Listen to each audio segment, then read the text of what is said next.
இன்றைய தேவ வார்த்தை 1 சாமுவேல் 12 அதிகாரம் 22 கர்த்தர் உங்களை தமக்கு ஜனமாக்கிக் கொள்ள பிரியமானபடியினால் கர்த்தர் தம்முடைய மகத்துவமான நாமத்தின் நிமித்தம் தமது ஜனத்தை கைவிட மாட்டார். அல்லேலூயா. நாம் ஆராதிக்கிற தேவனுடைய நாமம் அது மகத்துவமான நாமம், அது மகிமையான நாமம். அந்த நாமத்தின் கீழே அடைக்கலமாய் வந்திருக்கிற நம்மை ஒரு போதும் தேவன் கைவிடவே மாட்டார்.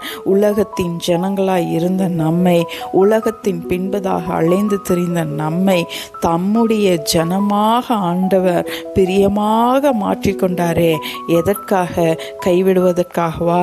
அல்லவே அல்ல. பிரியமானவர்களே, இன்று நாம் காண்கின்ற சூழ்நிலைகள் ஒருவேளை ஆண்டவர் நம்மை கைவிட விட்டுட்டாரோ என்ற ஒரு சூழ்நிலையாக நாம் எண்ணலாம்.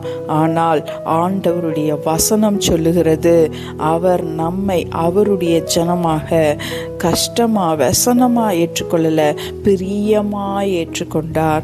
அப்படிப்பட்ட தேவன் நம்மை எப்படி கைவிடுவார்? அவர் ஒருபோதும் நம்மை கைவிட மாட்டார். உங்களுடைய சூழ்நிலைகளிலே தேவன் கைவிட மாட்டார் என்ற இந்த அறிக்கையோடு கூட இந்த நாளிலே கடந்து சென்று கர்த்தருடைய நாமத்தை உயர்த்துவதற்கு தேவன் நமக்கு கிருபை தருவாராக.